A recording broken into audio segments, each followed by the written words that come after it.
one. My boy Carter, welcome in to Revenue Mentor, my guy. I am so glad to have you on here. Recommendation from Bayate. You guys know Bayate. We got a real red pill artist up in here. My dog literally does cold approach game, and I appreciate cold approach game a lot. It's a dying breed, but to know that there's brothers out there like you, Carter, that does this, it's fantastic. And to see some of your content and to know what you're doing with the content, brother, please take it away. Let them know who you are, where you are, how old you are, and what you want to bring to the game, brother. All right, who I am, my name is Carter. I'm on Instagram as Bold Boy.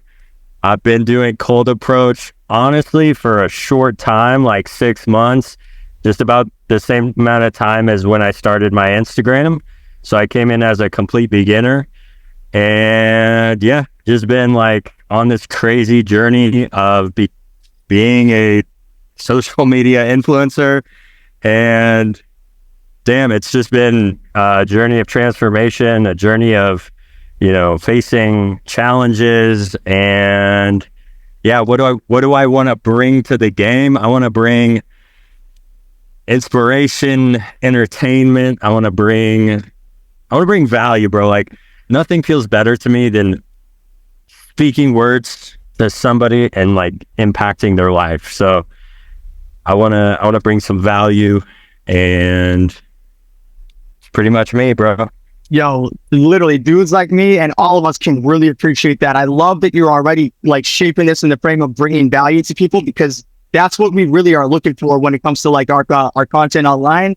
And there's so many people creating content online with followings that have no value whatsoever. To see that you're already positioning value is fantastic. And me personally, bro, being in this space, I can literally appreciate you doing cold approach, bro. Like I told you, I had a chance to like bring out dudes to the Hard Rock, bring out dudes to South Beach, and like teach them how to do the cold approach method. And I hope, if it was up to me, bro, I love a bunch of studs like you out here, bro, just bringing out the game. You know what I'm saying? Letting these ladies know what's up. I personally, I can't use dating apps. I can't date over the internet. I've never done it. I refuse to do it. It's just not in my game. So as we're getting to learn about you, brother, man, talk to us a little bit about what brought you to Instagram, what year you started Instagram, why you feel like you were a beginner not too long ago, and who you are today. Sure. Yeah, I saw people popping off. Like, I don't know how true this is, but about 6 months ago, 8 months, now it's probably been like 8 or 9 months ago, I saw a handful of guys really popping off, like gaining a lot of traction on Instagram through doing cold approach. And I looked at what they were doing and I said, like, these guys suck. Like, these guys are trash. And believe me, it didn't come from a place of like I was better than them. It was like, oh, like I could do this too. Like, I don't, I'm such a beginner and I see these other beginners that are taking off. And funny enough, like right around this time, I had ordered the glasses that film, the Ray-Ban glasses that have a camera on it. Yes, sir. Let's go. There we go. So I swear, like all this, like the universe just, everything came together. Like I made the decision, I had bought the glasses. I saw, I thought marketplace where maybe I could be like these guys and pop off on Instagram as well. And yeah, shortly thereafter, I moved to Mexico for 4 months to dive all the way in.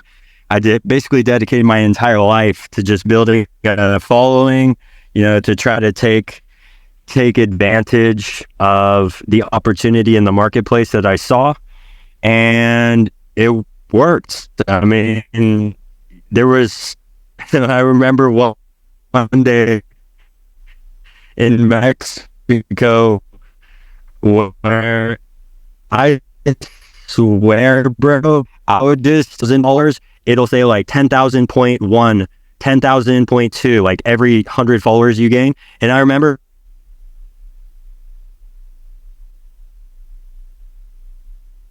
like, I don't know, I was at like 20 or 30,000 followers. Every like 3 seconds, I would go up another 100 followers. So like I popped off, and yeah, now I'm just getting to the point. I'm like, okay, well, I want to make some money off this. I don't want to just have people's attention, but I want to bring the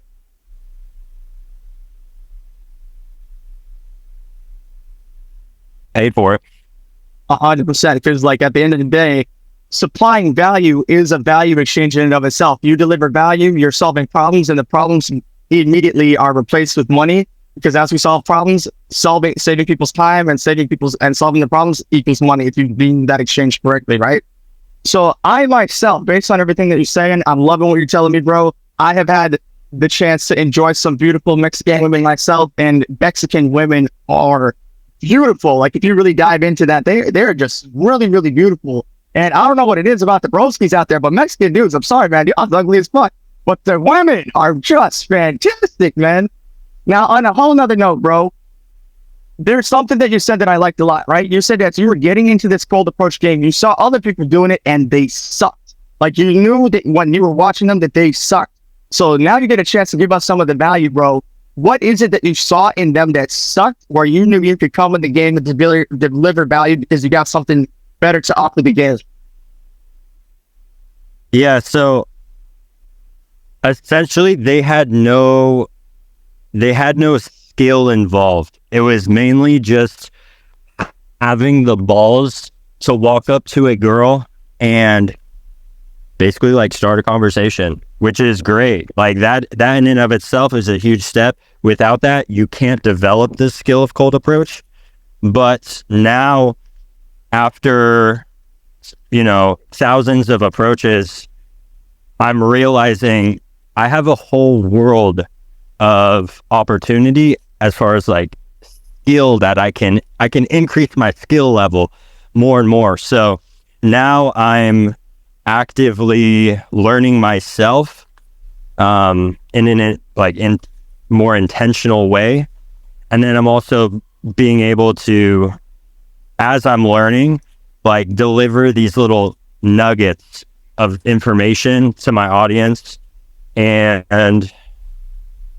I mean, without getting in the weeds, like there's so much, like you can add negs, you can push and pull. I'm sure some of you guys, if you've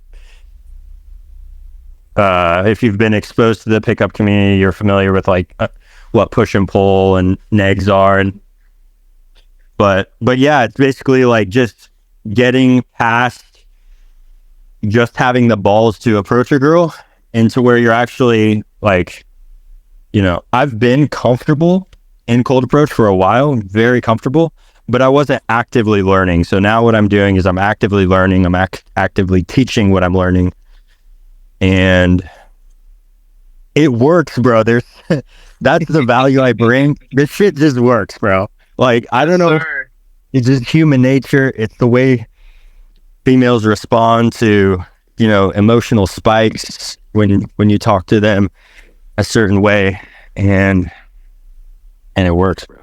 So there's, women in and of themselves are like just hardwired to love attention from men. Yet what happens is men, for whatever reason, whether it be propaganda or brainwashing, don't go up and deliver that attention anymore. And women actually do complain that men don't go up to them, right? Now, in this game, I have noticed it doesn't even matter if the dudes are younger than us or older than us. There are dudes game, which is like a summary of, when I say game, it's the charisma, it's the passion, the je ne sais quoi, all the things combined into one thing, right? So a lot of dudes don't have that game or that experience level.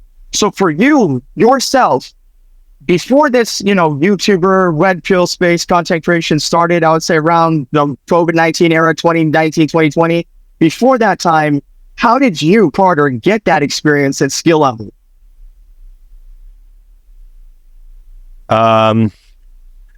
Could you repeat the question? You're asking could you repeat the question? No, it's all good, because like right now, I think that for the dudes watching, you get a chance to deliver some value, right? Right. Before it became popular on YouTube to talk about the dating space, how did you get your experience and your skill level in developing games, women?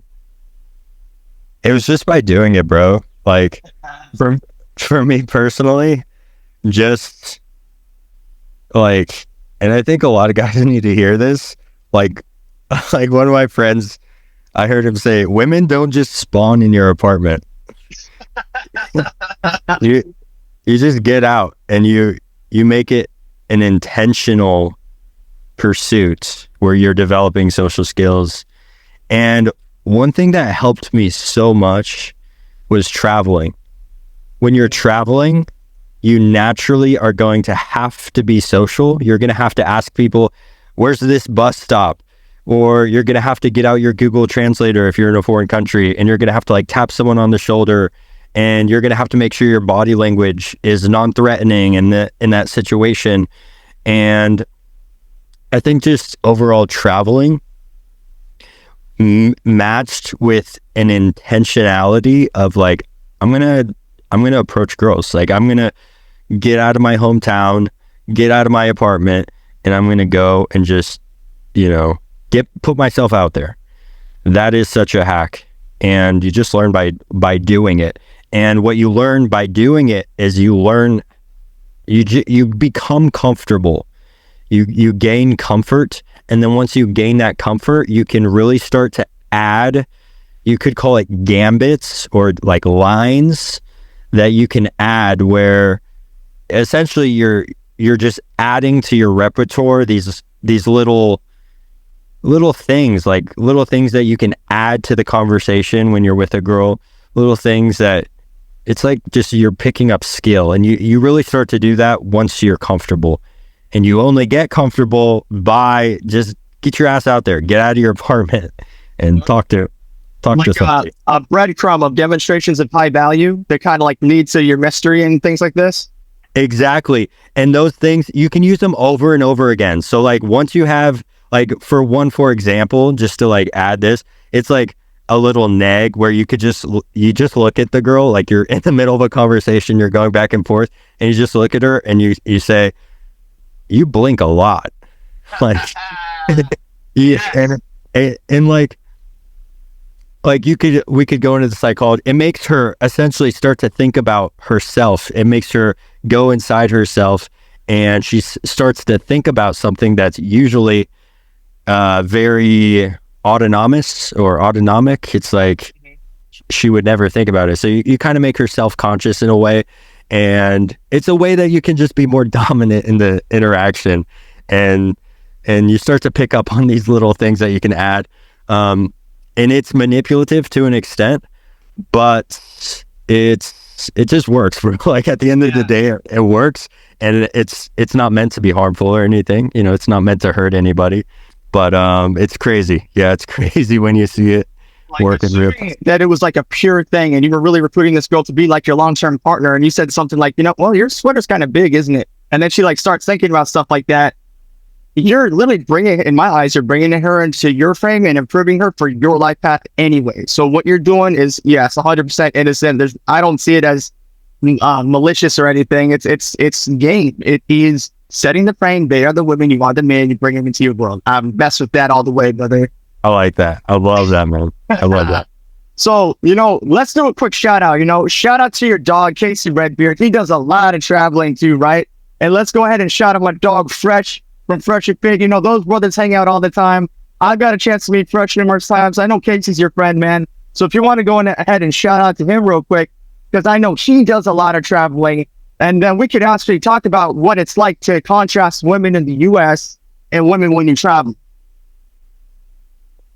Yeah, bro. Casey, I know Casey, like I've watched some of his content. I love his content. I know he's a big part of the Passport Bro movement. But I don't know exactly who you are who's watching this, but Casey off of YouTube, like Casey just as a friend and as a person, dude, he's such an asset to me, just as like a friendship level. And I'm just so thankful for everything that he's done for me and everything that he's helped me with. He's such a good guy. So, and then like, as far as being a Passport Bro, I'll just share this story. When I initially started the IG, I was approaching here in Kansas City, And if you've never been to Kansas City, it's like, it's nice. You know, there's nice suburb areas, there's richer areas. But I went to Mexico. I took a trip to Mexico, and within 4 hours, like essentially within like the first time I approached a girl, like within 4 hours of me landing on the airplane, I got to, you know, I took a car to my hotel. I finally got settled in. I walked out to the street and started to like rizz up girls with my buddy. And immediately I look over at my friend. I'm like, bro, this is different, bro. Like the girls, I just knew immediately it's different, bro. It's different. The girls respond differently. They have a down to earth, they're grateful to be approached. They're so sweet, and I highly recommend getting out and like seeing different cultures, seeing different women, you know. 100%, bro. So listen, if you go as far back in time as the Bible, right? There's a specific verse that says men are to love their women and women are to respect their men. It doesn't say men are to love the women and women are to love the men. It doesn't say love. It says one is to love and one is to respect. Now, for all the dudes out here in America, I'm sure if you've ever dated a chick and you're not with her right now, there was a lack of respect in there somewhere. You feel me? And in general, in the dating scene over here in America, there is a lack of respect all the way. Now, in your personal opinion, from your experience, do you believe that these women have just the natural respect when they see a man that makes dating easier in general, overall? Give me your perspective. Yeah. So you're asking if there's like a difference in the level of respect at like a baseline, just fundamental core level in the women that you're dating out there beyond the U.S. border. Absolutely, bro.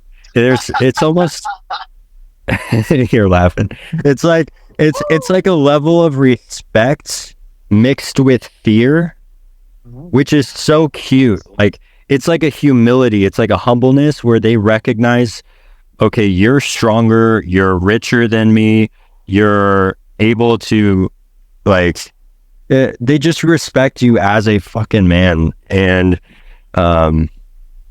they acknowledge your power in a sense. Like they fear you a little bit. So, yeah, without a question, bro. Without a question. Bro, 100%. People that know me know I have talked to my friends multiple times saying, listen, when it's time to be a parent, I plan on doing that outside of the USA, man. Same here. Yeah. Long term, it looks like, God said, spread your seed and be fruitful, and multiply, son. It didn't mean we had to do it in our hometown. Yeah, bro.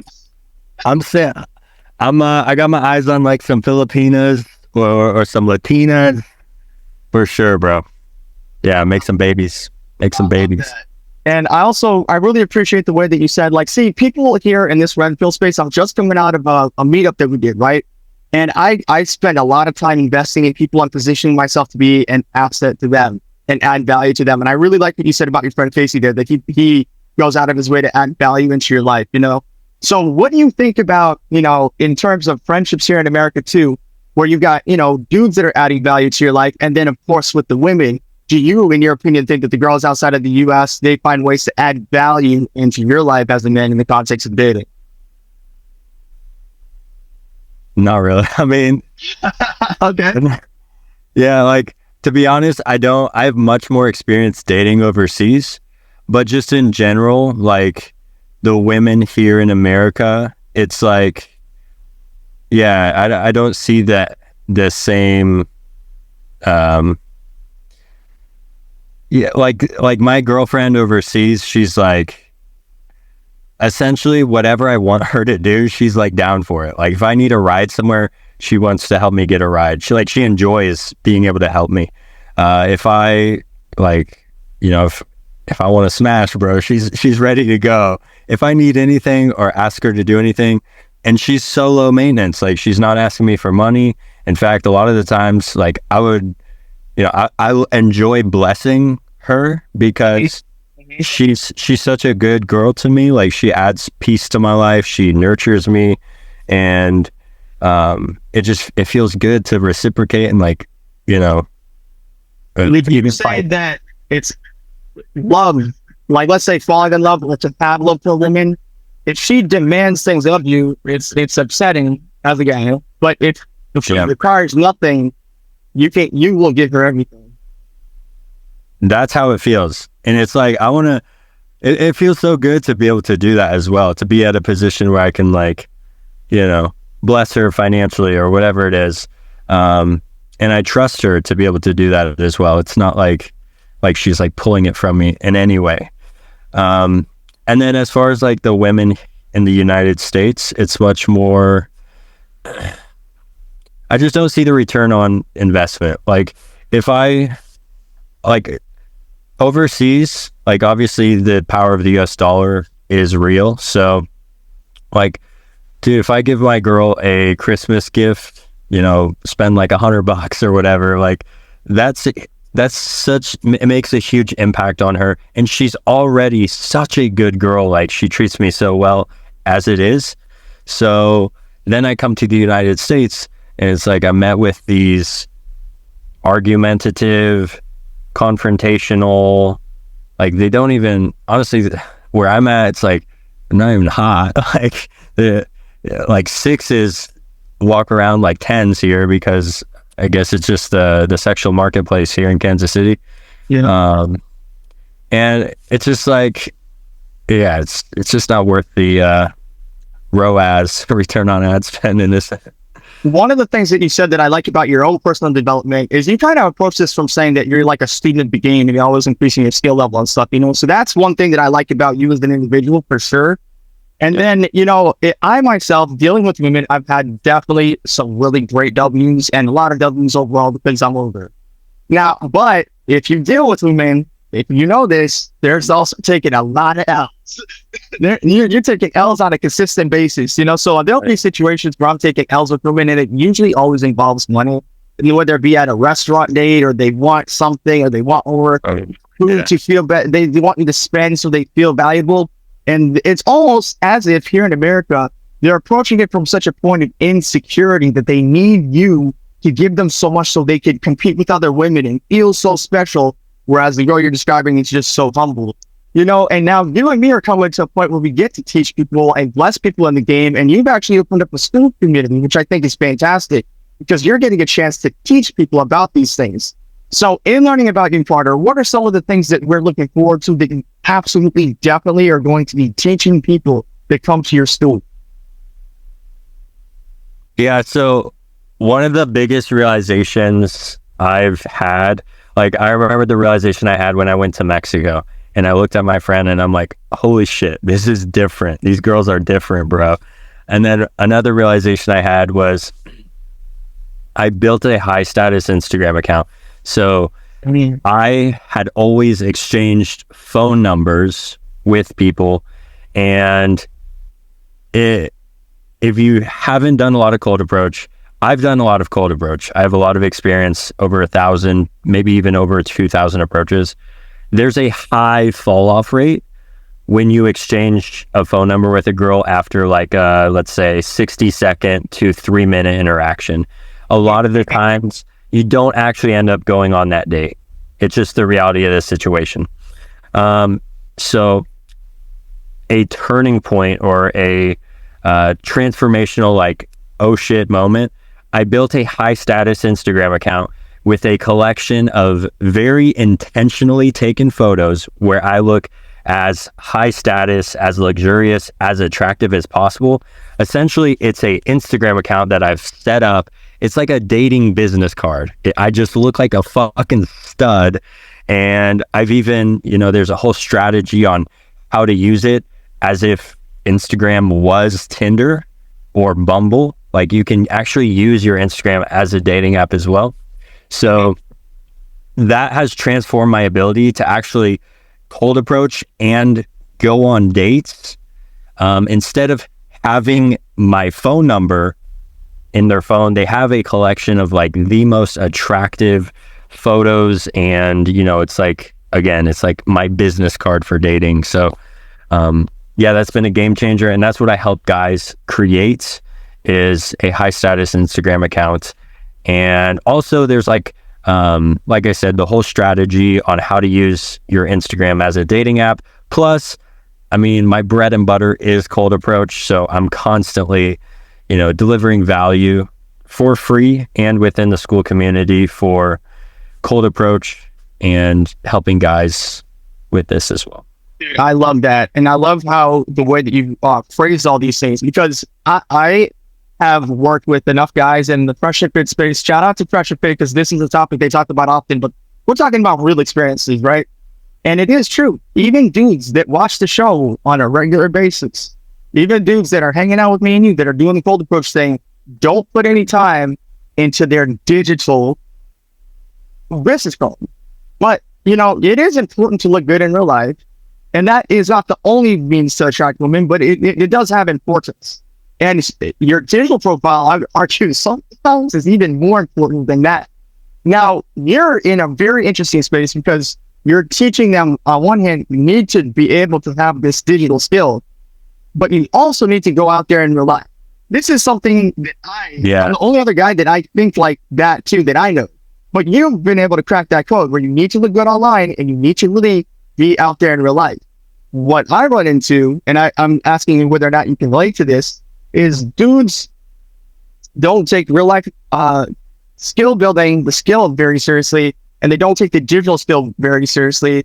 What kind of dudes are you running into, and what are the problems that you see that they have with these two very digital and real life conflicting areas?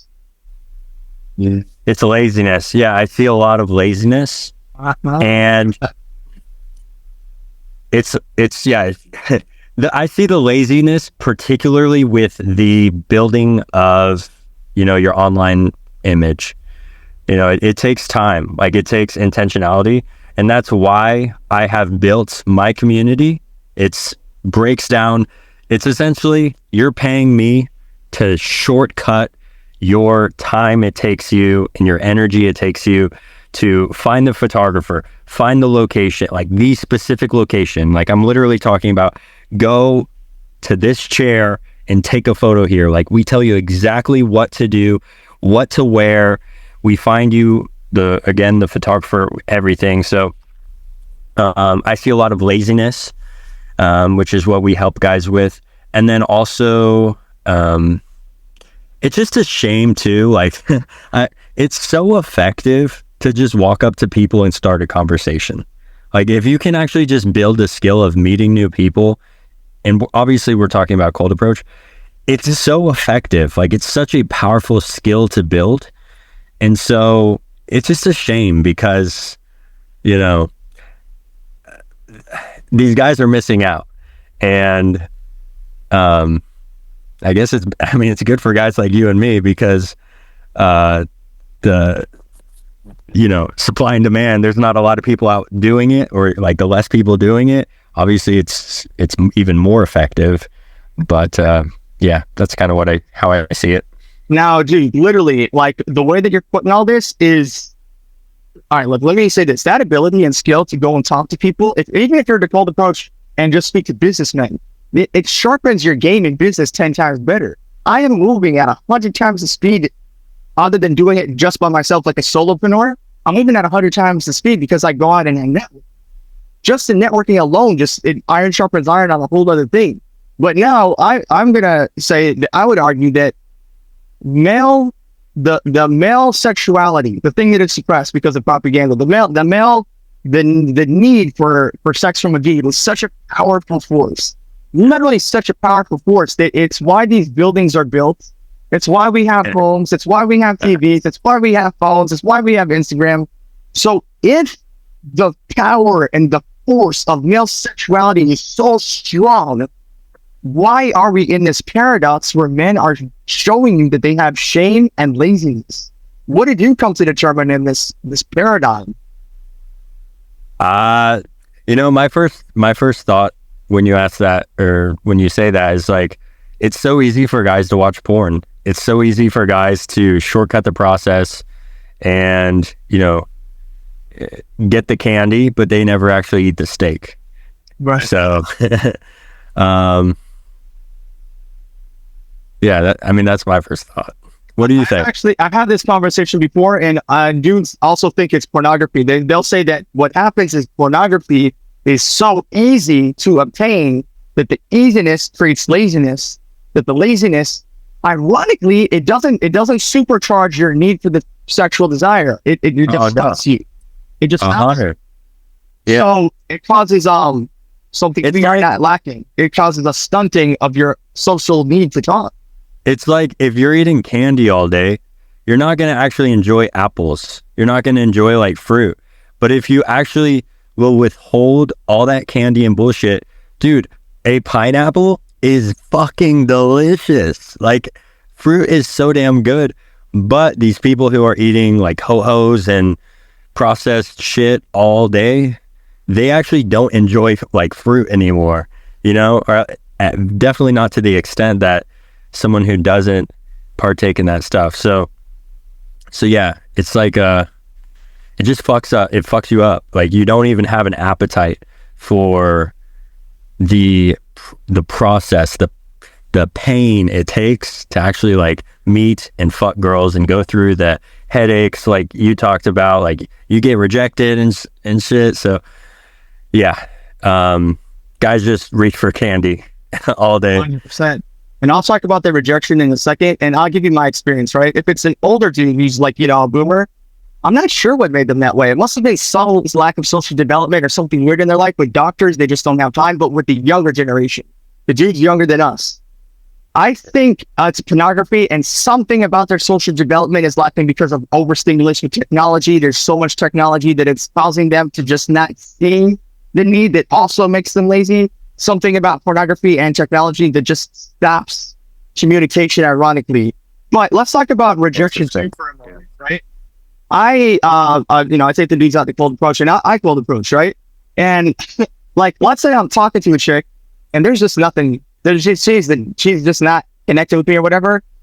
It's easy for me to just move on to the next. Okay, so like, I'm hanging out with the dudes, and they kind of see that too. There's like, you know, we have all this fear, and like, we're just terrified or whatever to go talk to the girl. But like, if you do talk to her and there is nothing happening, and you just move on to the next girl, it's literally like the world didn't collapse, an avalanche didn't fall on you. The rejection in and of itself is literally nothing. What is your interpretation of rejection, and why do men fear talking to women, the least intimidating being on earth? It's so true. They're cute and little, and honestly, a lot of the times they're very timid and, you know, a little awkward even. Like, so they're very non-threatening. But I bring this back to the traveling aspect, just to tie it in with what you were just talking about. When you travel, ideally, you're going to travel to a major city or a country where it's a beach town and there's a lot of traffic, a lot of tourism, and there's a lot of people coming and going. And when you experience, like, exactly like you talked about, like, you talk to a girl and maybe she's just a nasty girl, you know, she doesn't respond well to, you know, your approach. You like turn to the left and there's like 6 other baddies ready to go. And once you do that, like, approach 20 girls, approach 30 girls, you start to have some pattern recognition. And when you have a rejection, or you have a girl who is like nasty, it's like, oh, that was one of those. And then you just move on, and you realize, like, you start to put people in categories. It's like, you just start to see human nature play out. You start to take it less personal, you know? Yeah. You take it less personal. Yeah, that maybe for some in the beginning it is personal, and they feel it's a sum total of their worth, and maybe a sum total of their securities and insecurities, whether it be like, for dudes, it's most likely if I have money or have no money. If I have no money and she says no to me, that's a reflection of that, is what they're going to be thinking. Yeah. And that helps you go deeper into the fact that women are mirrors, and you will quickly find out what everything great or everything bad about you as soon as you go stand in front of that mirror, you know? Now, in my current network of guys right now, I got mostly dudes that are straight up watching FNF. They're a part of the red pill community, and they think in that way. So they think I need to self-improve. They think that, you know, iron sharpens iron. They think that what are some things I could do to lift your brother up. But one of the dudes that I'm talking to, he's actually texting me right now, and he's trying to like tell me about girls that he talked to last night. He is completely blue-pilled. And by blue-pilled, I mean, like, he took the vaccine, like, he is all about Obama, like, he like blue-pilled AF. But something about him is like, wakes up enough to know that in that space, his sexuality is suppressed and beaten into shame because they don't like men in that space. But the force is so powerful, he knows that he needs to go get what he needs to get, right? But I've noticed with him, if I take him to like the university or whatever, to go and talk to a girl, go and walk up to a girl, I say, all right, girl got hurt, be here. But with the dudes that watch FNF, we're all like low key, but in a really good way, in a good way, competing with each other. Like, well, if you saw Chris do it, or if you saw him do it, I'm not going to sit out. I'm going to do it too. If he's doing push-ups, I'm going to do push-ups too, right? So it's like, you know, we fall quickly into the building mentality. But dude, this blue pill man, he's so terrified. He has come back to me, literally shaking his hands, shaking and stuff. What do you think about what I'm telling you, and what are you experiencing with your clients or people that are calling to you so far in this space? Okay. Yeah. I would just say, like, for guys who are afraid, it's not your, like, it's normal. Like, you should feel afraid. Like, you're not just afraid of approaching as well. You're afraid because you're afraid you're not going to know what to say. You're afraid because you haven't built up any skill, any good reference experiences to consider before approaching. Like, it is very normal to feel anxiety, and a lot of guys fold. Like, it's not uncommon to you know, push the chips in, or whatever you want to say. Like, it's not that uncommon. So I've seen it with my clients where, like, I remember being on the beach, and there's a few girls. It was three of us. So we found a group of three girls, and I can't remember why on this particular approach, my client was very hesitant. Like, he was like, no. He was like trying to hold us back, but I'm just like, you know, I'm in flow state. I'm like, dude, I kind of like forced him into it, like pretty much like forced him into it, which I usually don't do. Like, usually I kind of like will ebb and flow, and I'll be more gentle. But yeah, it's interesting because it can come out of nowhere as well. Like, you could be approaching I've had days where, like, out of nowhere, it's like I'm feeling like this approach anxiety come up after I've done thousands of approaches. So, you know, it's just like the battle you like constantly face when you're meeting new people, even like when you're networking in business, you experience it as well. So the biggest solution is first of all, you have to just say fuck it. Like, they're yeah.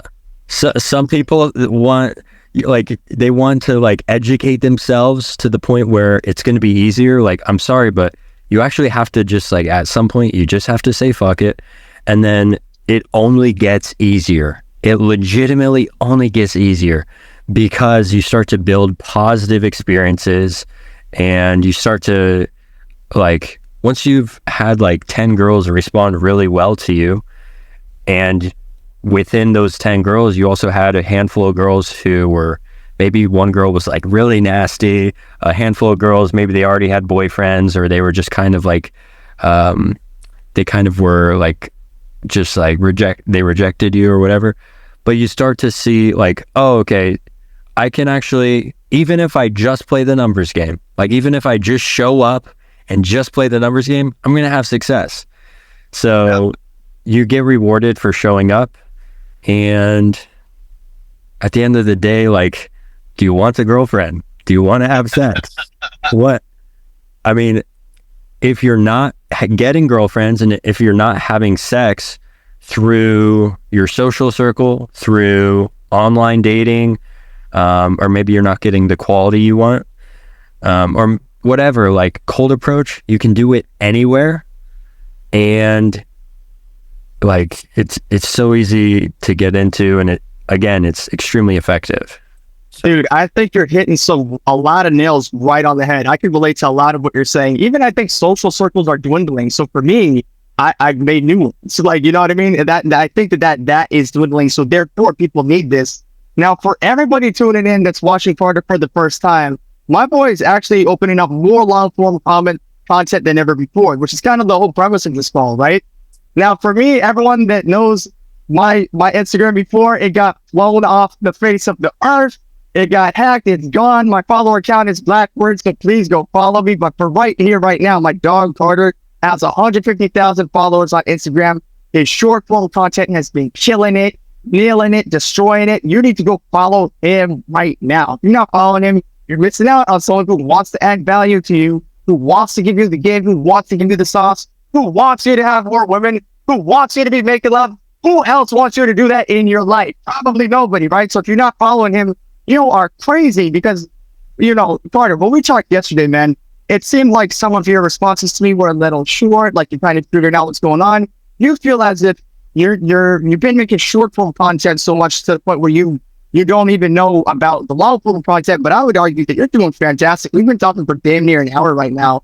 And I knew from talking to you that you're a smart guy. So I felt like while I was talking to you that we would be able to just have a natural communication, have a back and forth, and that's been just the whole thing this entire time, man. So everybody needs to follow him. But let's say that, you know, your follower count does start going up. I actually got a chance to meet a guy named Ty Lopez out here back in 2016. And Ty Lopez has this saying that I like a lot. And it basically goes along this format of, listen, what would you rather have? A few million views from your short form content or a few 100,000 views from your long form content? Then he goes on to say you really want it from the long form content, because with the long form content, what happens is when you make all that content, you'll start hitting this thing called the 13 by 13 rule. And that means that the long form content causes people to consume 13 hours, let's say Carter, 13 hours worth of Carter in the year. And when they do that, that creates a new market for Carter, that 10,000 super fans. And when you have the 10,000 super fans, that's really what puts you in a financially freeing space, because when you offer a course with value in it, or when you offer a school with value in it, they will be the first ones there to support you and take in and absorb all your information and apply that information and get gain from the master himself, Carter. So let's talk about that a little bit, my boy. You're opening up long form content. I don't even know if you've done some long form content, but if we're getting into that space, what do you think your long form content is going to have to offer? What it's going to have to offer, you said? Mm-hmm. It's going to offer you the same things that I've had to learn on my journey, and the same things that I'm learning.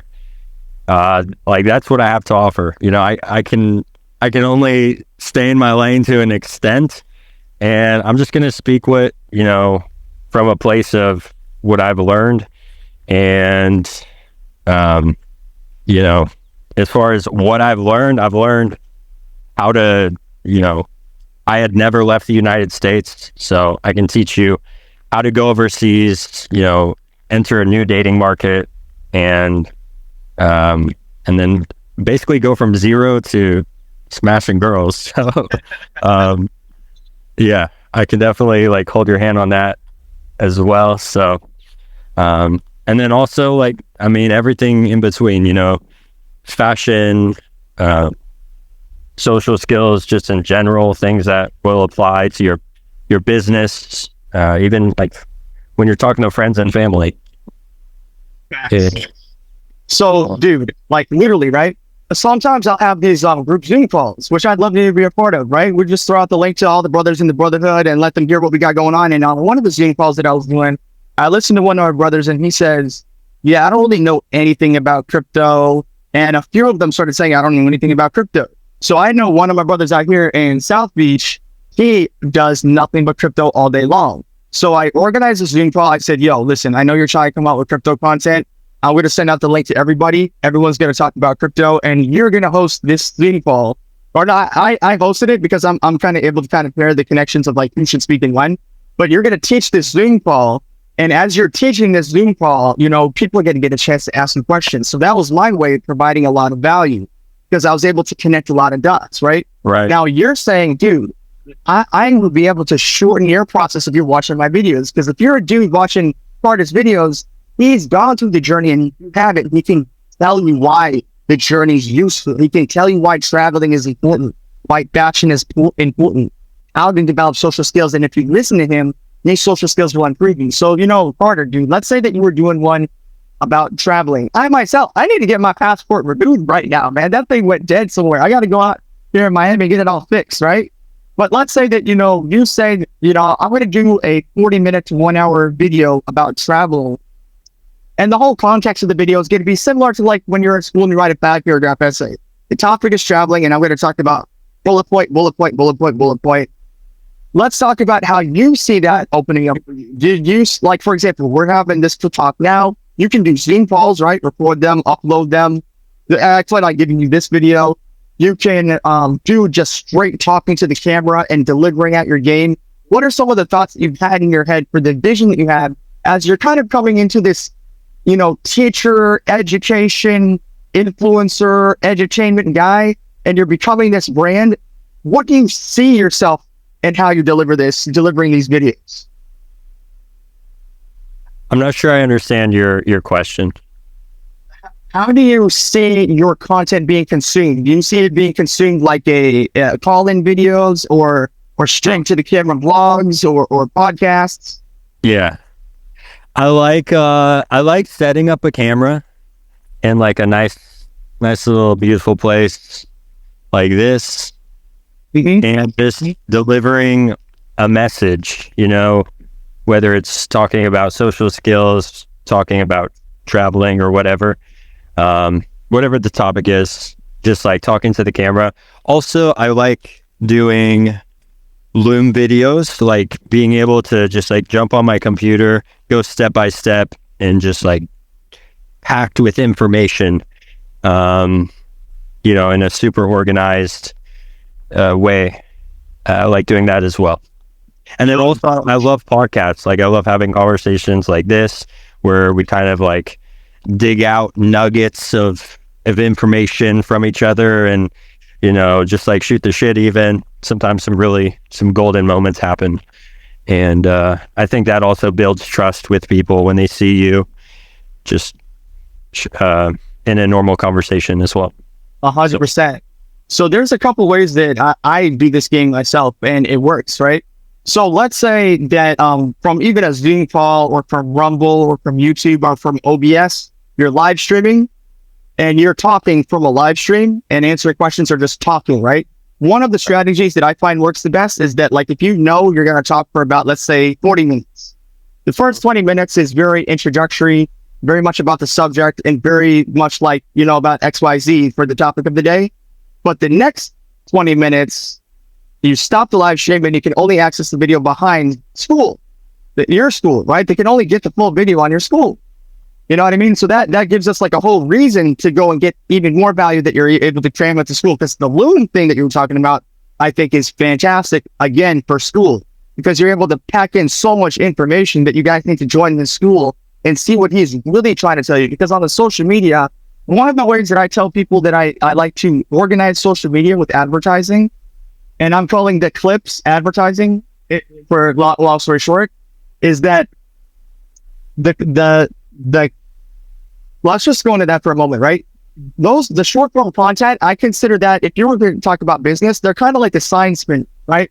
So TikTok and your Instagram reels, it's like equivalent to owning a brick and mortar store, and you have the sign spinner outside spinning the sign to advertise and get your attention to then go into the restaurant or the car dealership. But the restaurant or the car dealership is the meat of why you had that sign spinning to begin with, right? So when you're able to offer that long form content, like you know that you need to do, like Tai Lopez says is very beneficial for you.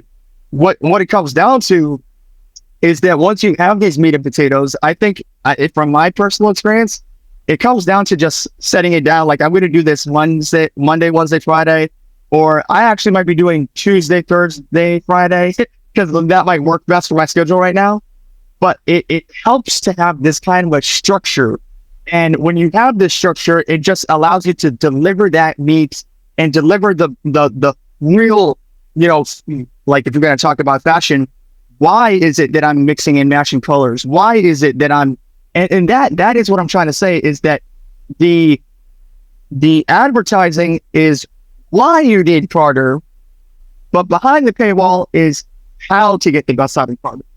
So it's really about, I'm putting out content about why this is important, why you want a girlfriend, why you should be having sex, why, and then behind the paywall, how.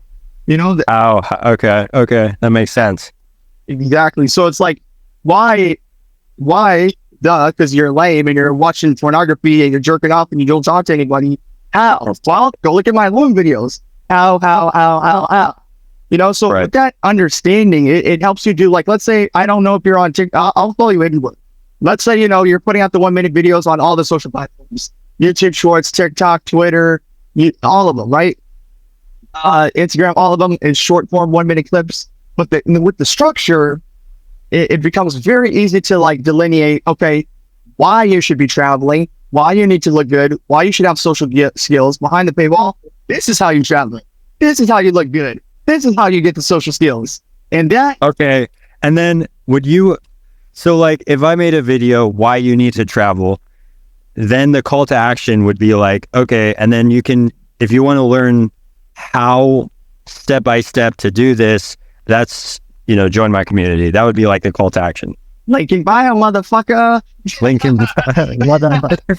You know what I mean? That makes sense. I like that. That's very simple. Yeah, I like that. Exactly. It's a simple structure, simple business structure. And like I said, we're brothers out here, iron sharpening iron. Listen, I'm doing the matchmaking thing, and I've learned a lot of how people think in that way. And there's very rarely a brother like you that will come along and want to help people. If you're not following Carter, go fucking talk to me, man. I know you're gonna open up some cool stuff in this space. So, as the future progresses, I'm thinking that like podcasts will definitely be great. Even if you want to start with me, bring me in. I will do all kinds of podcasts with you all day and just talk about these points of conversations. I think that if you're gonna do, yes, I think we should. I'd love to have you on. Do it, bro. I'm going to be in Texas this upcoming week, and it's going to be crazy schedule wise. After that, I'm booking a few podcasts. So let's definitely let's go. Zoom links all day, bro. Send it to me. And then let's talk about what you were saying before. Like I'm not imagining holding the phone right now, which is almost like vlog format, right? So you like to go to a place and just talk to the camera, record that way, which again, that's really big in being a content creator. You need time to make your videos. So, like some people take time to just shoot content, and sometimes they take time to just post. It's part of the game, right? So let's talk about you and your style. Do you like to do it from the cell phone for relatability? Do you like to do it from the professional camera to have like the cinematic look? What is your like best vision of yourself for this brand and what you're delivering? Yeah, I love the simplicity of the phone. I think there's so much power in like after being able to edit after the fact. I just love the simplicity for me. Yeah. Yeah. I'm not gonna, listen, man, I have professional cameras over there. I have the mics and the wireless and all that stuff that looks so professional, but I find myself, if I look at my own behavior, I have an iPhone 15 Pro Max. I'm looking to get the iPhone 16 Pro Max because there is literally so much power in how people are consuming content. I got the glasses because that's how people are consuming content. If tomorrow people start doing virtual reality, I'm doing virtual reality because that's how people consume the content. I will, if the marketplace demands this, I will deliver this. And I could just totally get behind phone content all day. I think there is such a power in the relatability of it. And what makes it even more relatable is that I notice when I consume content from the phone, it's not even about the person. It's about the message. And I think that your message is a very strong one already. Just off the small conversation that we're having here, I think your message is super strong. I mean, dude, I'm taking all these notes on you and stuff, and I'm just thinking, this dude really is killing it. You know what I mean? More notes on you, just killing it. Thank you. So let's say, you know, in the beginning, you're thinking to yourself, well, I've done short form content for such a long period of time. It feels as if I'm almost just stuck in the short form content, which again, I'd argue you're doing really good on the long content already. What do you think you would like, just like, you know, let's say it's day one, it's the YouTube channel, it's all long form content, it's all 40-minute videos, all 1 hour videos, all 2 hour videos. What do you think is, well, I'll give you some structure, but what do you think is the structure in your head right now? The structure in my head as far as like schedule, like 10 to 30-minute videos every single day. GP? Yeah. That would be, that's like where I see myself being, you know. 100%. So, you know, I think that YouTube is really a game about thumbnails. You know, you should definitely look into Canva. If you haven't done that before, Canva has a really drag and drop system for thumbnails. And I really think that if you structure out your brand through Canva with those kind of thumbnails on YouTube, is that where you want to be? YouTube, Rumble? Like, where do you see yourself putting this content? Yeah, I should do a Rumble as well. I love Rumble. I think it's just a great platform and what they stand for. I also, dude, I recently, I imagine the right thing to do would be just post, you know, if I have a 20-minute video, post it on everything. I know on Instagram, I recently realized I can post up to 20-minute long videos to my audience on Instagram as a post. And I'm not sure if you have an opinion on that, but yeah, I was like, damn, that's way better for me because all my audience is on Instagram. That's way better for me than like posting on my story, some YouTube link. And I can still post it on YouTube and build like an organic audience on YouTube. But that way I'm not like trying to rip people from one platform to the other. And I can kind of just play the, play each individual platform as its own thing. And every once in a while, maybe I'll plug, you know, if a video is over 20 minutes, I'll plug them to the YouTube, give them access to a podcast or whatever it is. But I see myself doing I like that. So let's say that you shot a 20-minute video and you only did Instagram, but you're only putting the 20-minute video on Instagram, right? Right. There's a lot of things that I'll say about this. One, when you're doing just one thing well, you will reap the benefits of doing this one thing well. So if it's purely a money play or like purely link into the bio thing, I think there is a lot of structure that people could focus on by just doing just the one thing. And I'm all about that, right? And it doesn't matter if it's a 20-minute video or 41-minute videos. I don't care. As long as you're giving them the content of the why, and then behind the paywall is the how, it doesn't matter, right? What it really comes down to is that when you are diversifying, if you do go from Instagram to the other places, if this was you and me talking about a brick and mortar business, and you have a pizza business, you should look at it as expansion. You know what I mean? So it's like, instead of just having the pizza store on the block, I'm going to have a pizza store on every block, right? That's what it is. It's expansion. And you could do your expansion at any time, right? So let's say that you expand and all of a sudden you're, from Instagram to Twitter, and now you have a whole new Twitter audience is coming to discover you for the very first time, because this Instagram is so strong. That is how you find a whole new audience, and that could be at a strategic time for you, right? So I think that it's all a numbers game. If you're just super strong on Instagram, but then you're just like then going to YouTube, then going to Twitter, then going to Snapchat, then going to Pinterest, it's all about impressions, view time, and how many people you could funnel in, and that's what it is. That's something Baiate is all about, right? Building systems and funneling them right back in to your brand, and that's something that me and Baiate do. Like, I'll build out systems. I'm all about Google advertising, TikTok advertising. Spending $1 making $4 back, or spending $1 making $5 back. He's all about automations and building out those websites to put those automations in so people can have a personable experience with your email list and things like that. But at just the creator level, just the pure solid creator level, I think there is a lot of power in just doing the one thing to the fullest, because it saves you time. It makes you more organized. Your people are connecting to you. You know how they're going to respond. You almost have like a second nature feel for them. And it goes on to further the fact that you made a Instagram that demonstrates high value to begin with in the first place. So I think you'll have a lot of success there.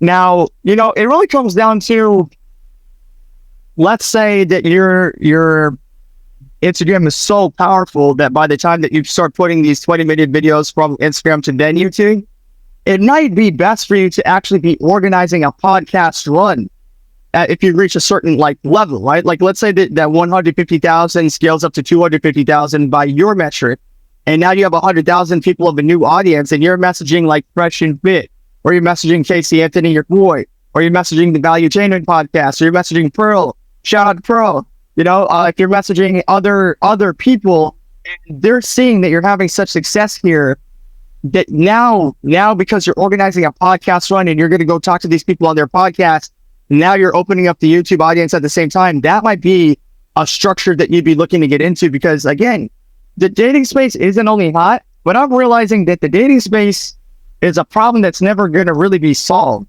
You know, there's me and you who do cold approach, and there's a few other men that don't do content whatsoever that I know that do cold approach. But even if we had 100 dudes like us, that wouldn't solve the dating problem in America. It unfortunately, there is a huge need and demand, and because of I had a really good conversation with him about how the younger generation is living in a happy-go-lucky land that by the time that their biology kicks in and they know that they need to procreate, they really do know. They're really aware that they don't know anything, and they will buy a course or they will buy something to help them fill that problem, because education is at such a lackluster space that they will go and seek this education from educators. And luckily we have a man like you that does have experiences to give out. You know, so like, I'm gonna tell you straight up, I have questions in my head, bro. If I was gonna just like sidebar with you, I'd be like, yo, what can I, like, where should I travel to first? Because I'm talking in biotech. We're talking about Japan. I'm talking about Russia. You know, I want to do my thing. I want to be out. You know, where are some of the first places I should visit? Where should I go get my passport done? Like me, that's just me, bro. You know what I'm saying? If you guys want to know, you got to, you know what I'm saying? You got to subscribe to my point real quick. Dude, I like also wanted to say this, right? The fact that you said that you would be doing 10-minute videos, then 30-minute videos, I like that, because I think that it's just the same thing as the gym. It's the same thing as the gym. Like I can bench the 245s on the bench right now, but if I do it with no warm up, I'm probably gonna hurt my shoulder again. You know what I mean? You want to warm up and build up. You want to start with the little and build up. So, you know, if you go from the 1-minute video, flip the phone, and now you're doing the horizontal video, and you do the 5-minute video, and you do a bunch of 5-minute videos, then you do some 10-minute videos because it's coming more natural. Then next thing you know, you're doing podcast, like Zoom calls like this. We've been going at it for an hour, and I feel like I'm just scratching the surface of things that Carter has to offer. You know what I mean? I think that this is completely mental. And with you, I think that you will not follow form content out of the park. I think it's going to be a whole run. And I think that you're going to open up a world of financial freedom for yourself, because just like looking at how able you are to converse with me, and just looking at your content and just seeing that you're able to go to an audience of 150,000 already, I think that you're gonna whole run into another stratosphere, my boy. Now, let's say that you have this power coming in and you do knock it out of the park and you are really hitting yourself into the stratosphere. I'm recently coming to find out that I meet these people all the time. I hang out with them. I network with them. There's two kinds of people that get in front of a camera in this space, right? There's influencers, and influencers usually a little bit younger than us, and they are only standing in front of a camera, and they only make the video, or they only do a live stream, and they only talk to their online audience. I'm a little bit different than that. Is because I have a core group of dudes that I'm really making all the content for. For example, I give you an example, like I'm on the phone with the homie doesn't know about crypto. I go get another homie, and I'm recording my real life. I'm recording me with other dudes that are trying to self-improve, that usually identify or align with the depression community. But I have like myself, the core dudes, then the internet, and then there's dudes who have themselves and then the internet. What are you looking to be? Like, what is more comfortable for you? What works for you right now? Because imagine out in Kansas, networking probably isn't the easiest thing at the moment, right? Doesn't mean you can't up and just meet up and leave and go wherever you want to in the future. But do you like having a core group of dudes? You want to go straight to the online space? And do you want to do call-in shows? Do you want to do like some Zooms where like your people that follow you can get like 20, 30 minutes, maybe an hour with you if they paid XYZ and can Zoom with you? How do you perceive your ability to give your time out to people that are requesting your time as you build out this channel? What would make you the best version of Carter in this space? It's on mute, right? By the way. There we go. Got a train here, so we gotta make sure the train is under wraps here. All right, so yeah, I think I like the idea of just being like, what's the word for this? Like, not a whole lot of overhead. Like, I like the idea of just being able to pop my phone up, record a video, post it up, and that's kind of like my workflow. Mm-hmm. And you know, as far as like being landlocked to a certain location, you know, I'd like to just be very locationally free. And even, I mean, I love having valuable connections and networking with cool guys, and even like spending time with guys, like if we're in the same location or area, like connecting with guys. Love that. Love having a good core group of friends for like a season of life. But yeah, I see it as like me, my little phone, posting my value. And then also I like the idea of maintaining relationships through podcasts. So I found like podcasts are a really good way to connect with other influencers, other educators, like to actually be able to connect with them pretty deeply and have I see like doing podcasts as a way of also like building and maintaining relationships with people in the space as well. And then also like behind the paywall, like group calls. I love talking to, you know, people who are invested in my content, people who have questions. You know, I love being able to wear that hat as well on Zoom calls and live streams as well. Okay, so this is super rare that I meet a dude who's operating from a place of super like abundance is what you have, my boy. You're operating from a place of abundance. There's a saying in the Bible. It goes, you know, my cup runneth over, and that's kind of like where you're at, and that's what I see for you right now. Because I think that if you're going to concentrate on, let's say, just the Instagram, and you're going to do just phone content, it really does become all about the message. It really is all about the message, all about what you're conveying to the world. It really is your value, is your armor in that context, right? Because like some people, when they open up the studio stuff, sometimes the visuals pull them in. But I really do think that we are coming into a space where, you know, a big podcast, it takes time for like the audience to come in, the panelists, your other people that are running stuff. But from the phone, you have speed. So because you have all this speed and you're able to just post, convey the value, that I think that if you're gonna maybe you've played with Instagram ads before, right? So like if you've ever played with Instagram ads and you're just focusing on just the message and you see, all right, I posted 10 videos, this one's performing at its highest, that one has 10,000 views, so I know I can spend $20, $100, $1,000 advertising that video and pulling a whole more audience, because this is already a defining space. It already defines, I'm all about traveling, I'm all about cold approach games. So it's already going to find people that need those keywords, that are looking to have more dating happening in their life too. So I think also, you know, Rumbles, the reason it's called Matchmaker Locals, it's because I was doing all of this from behind the paywall of Locals when I first started coming out and pitching the matchmaking thing, right? But as I developed it, School came about as a platform that really just had it all in one. It has the calendar, it has a way to like organize all of the content to give the person and to give you, the instructor, the best way to track their progress. So what I do is I put the videos with the questions, and if the person went through and answered my questions, I know where they are in a conversation, so I know where they're not. So I know how to speak to them, which again, how it allows me on the how of how to deliver more value to this individual. That's really what you're doing. So it really comes down to you've got your phone, you're improving the phone, you're delivering massive amounts of 1 minute content, then you'll always be able to have that content backed up and deliver it for expansion at any time in the future. Then you'll also have all of this, let's say 20-minute videos, 20-minute videos, a longer form content that you're putting on Instagram.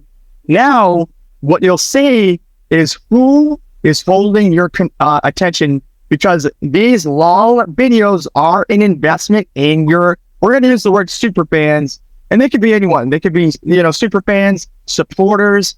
I'm known as a supporter at Fresh and Fit. I've been on Fresh and Fit as a matchmaker. So like, having people that support you, Carter, is everything. People that support your brand and your cause, and who want to follow your walk and listen from your journey, that it's an investment in that. These long full content get you that super following. So, there will be times where I lay out the math in school where I talk about, if you're selling a $20 subscription and 20 people buy that, it equals this much revenue. There'll be times where you can then, with this amount of power, say, you know what, for January to March, I'm going to lower my school price, but I'm going to deliver more value. But from April to June, I'm going to hire the price. I'm going to make it even higher of the price in the school, but I'm going to do more travel vlogs at that time. So, you know what I mean? It allows you to just systematically organize what you're advertising, when you're advertising it, who you're advertising it to, and these basic mechanics in your mind will just turn your business, your online digital business, into a business for the bros, while also being the business card for ladies to come in and check you out and see if my boy is not only delivering high value, but he is a leader of men, which is subconsciously extremely attractive to women that are interested in you. You know what I'm saying? Because when you're a leader amongst men, it just changes the frame of how they perceive you, because you're not a guy or a cool guy, you're the guy. And when you're the guy, they follow your program, bro. It's one way or the fucking highway all day. So just some of these mechanics, right? Yes. What do you think you want to deliver at this moment in time right now? Is it all Instagram? Is it Instagram, YouTube, Rumble? Like, what do you think, based on your workflow, you picking up the phone, your own battery life, what you got going on? What do you think you want to deliver right now for the people, my boy?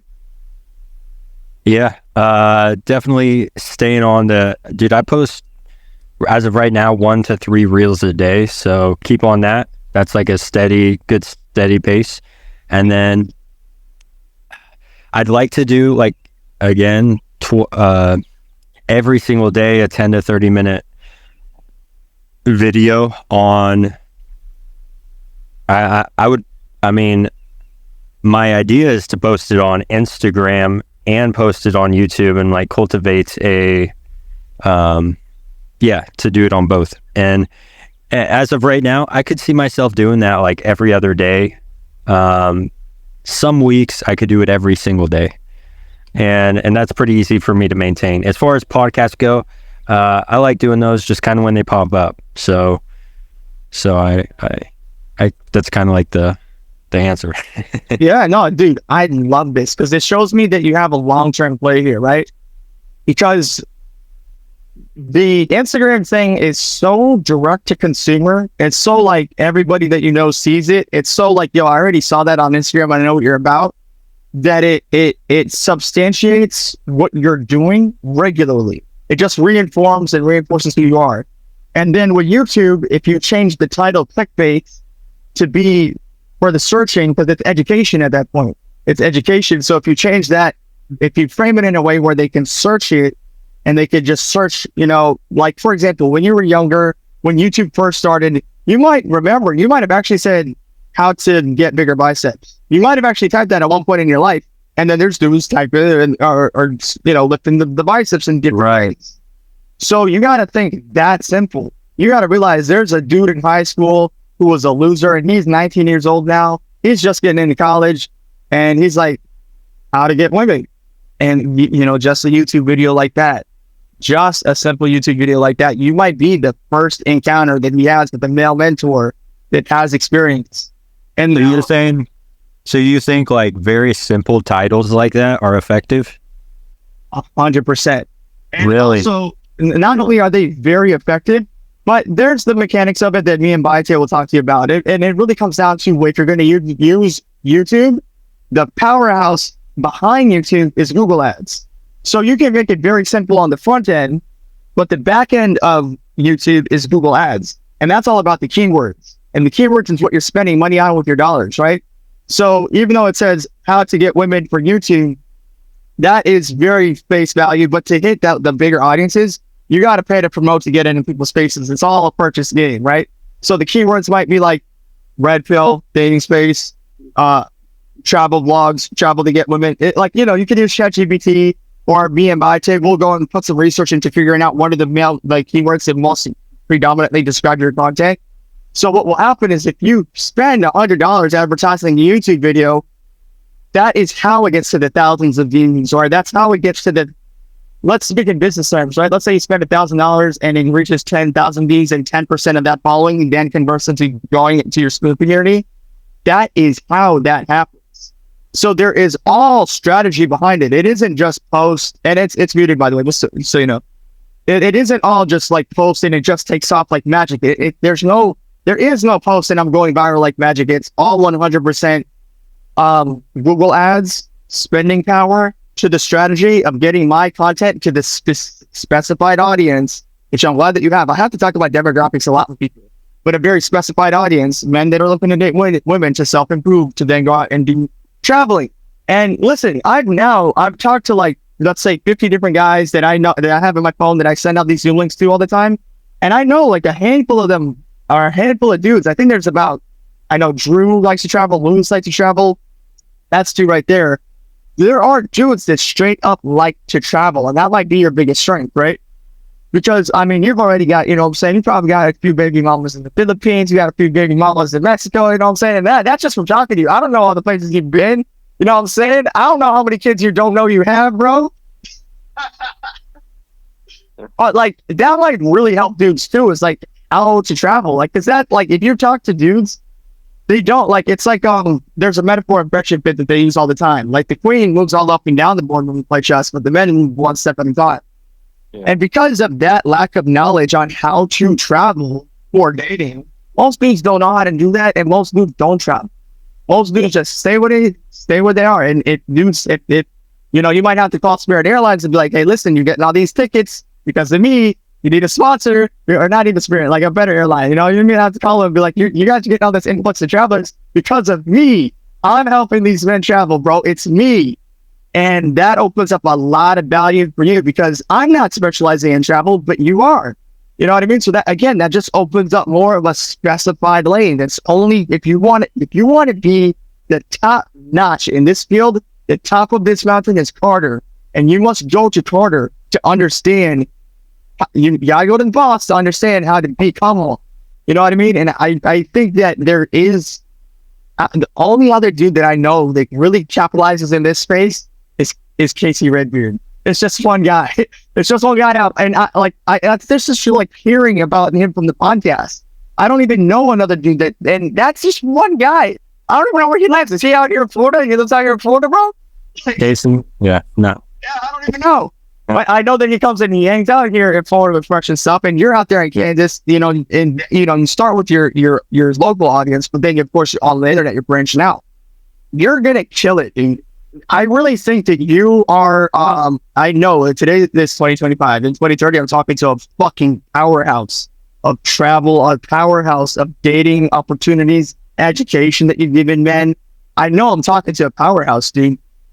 I think that you investing in this level of content is going to people are going to find out about you a lot now. It's, you know, you go from a popular guy on Instagram, which, you know, there's a handful of them, to a household name. And this is the defining moment in your time. You know, you probably will be in a place where, like, whatever you're doing right now, whatever you're doing for work, however you're substantiating your life, whatever you're doing to be Carter today, it's probably going to change if you go all in on this. And it sounds like that's what you're looking to do. Is that the truth? Are you looking to go all in on this content creation? Yeah, I mean, that's the goal. Yo, real quick, man, while you got the shades on, tell me about sunglasses content, because I just got this like 2 days ago. Tell me about like, what is it like, you know, when you're cold approaching and stuff and you're going to do the first person point of view content?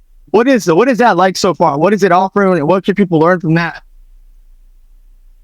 You know what? It really adds.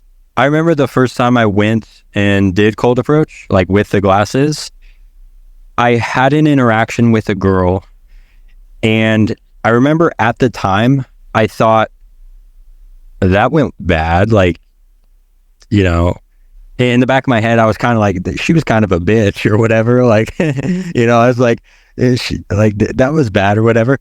And then later that evening, you know, it wasn't the easiest decision to make, but I was like, you know what, fuck it. I'm going to watch this video and, you know, relive my pain. But I realized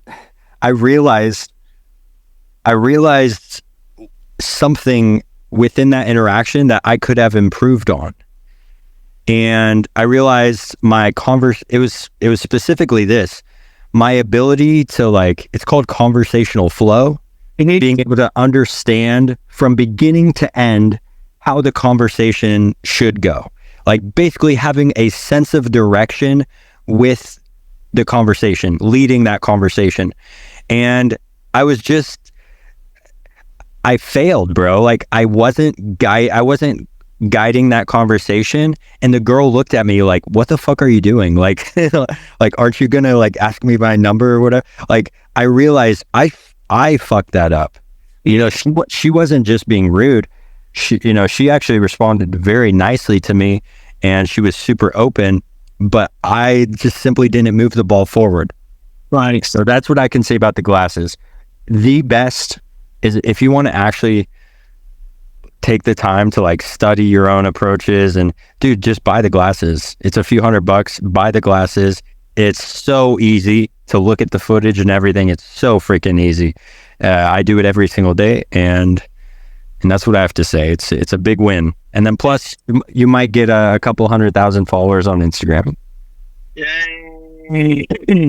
Yeah. So look, man, the fact that, okay, there's a lot of things that are noble about this, right? The fact that you're willing to be a student of the game and always sharpen up your own tool set at a level of mastery, right? And it's just easy to say you're at a level of mastery, but to even be at a level of mastery and still want to improve yourself, it goes to show that I'm in. No matter what it is, I'm in a self-improvement space. I need to keep sharpening up my tool shed. I need to sharpen up my tools, because that's the only way that you become the best of the best in anything that you do. And it shows that you're willing to learn, and ongoing learning is extremely important for men, especially in an education space. Now, I also need to self-improve on what I'm about to say right now, is that the biggest work for us as content creators is that you have to go back and watch your videos. There is no improvement if you're only posting, posting. Yeah. Okay, I just realized my phone's at 1%, so we're gonna try to pull the Let's go. Oh god, see if we can save it. Don't save it. All right, if I drop off, bro, we might have to. Part 2. Don't worry, it's ongoing, man.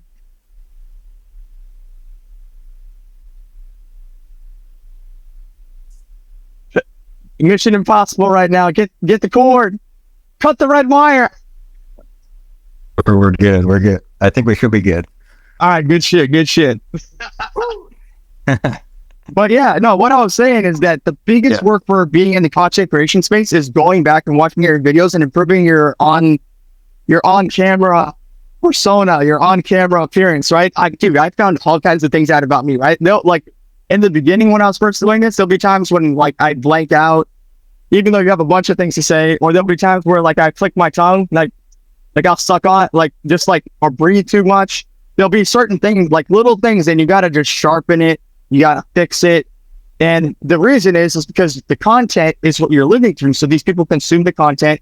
And the more that you can make your content focused and like stoic and the best version of yourself, you know, and just constantly delivering the value, getting the message, showing you the why, giving you the how, the more that you can focus on that, the more that you're going to see retention.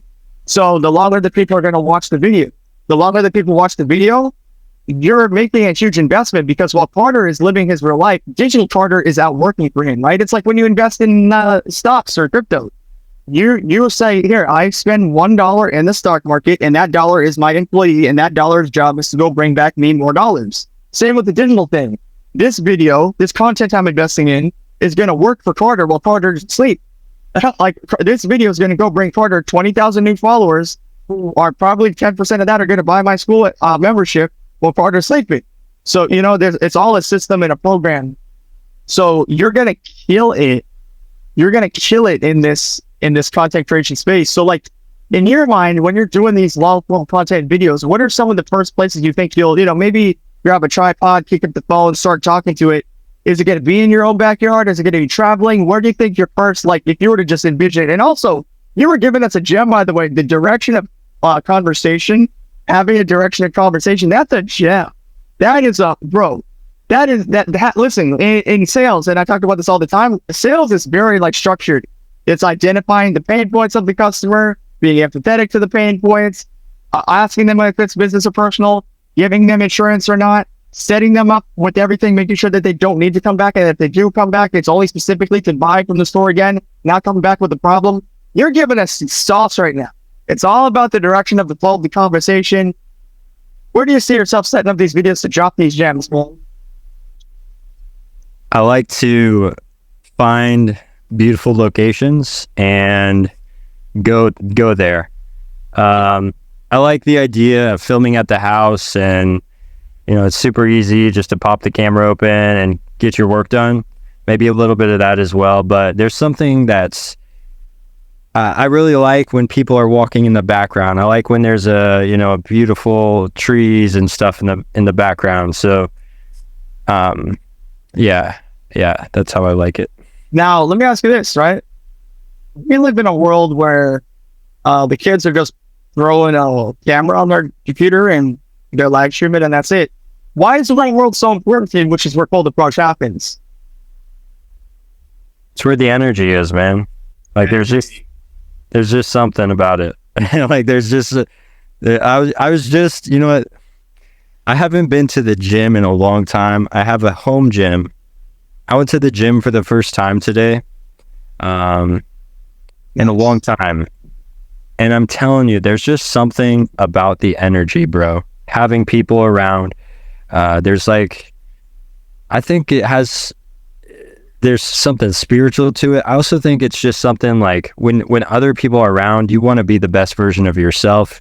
You want to prove yourself to the tribe that you're, a valuable member of the tribe or whatever, bro. I don't know. I can't put my finger on exactly what it is, but there's something to it. It's like you're a valuable member of the community, a leader amongst men. You get this energy from it, bro. I love that you're saying these things because these basic components are installed in you, and they're installed in you naturally, and this is who you actually are, right?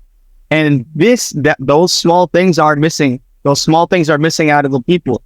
I don't know why. I don't know what happened. I must have been in college for a year. I must have been working for a year, or whatever year that was. So much propaganda must have happened during that time that it's just removed out of the kids, man. It's gone. Really? Yeah.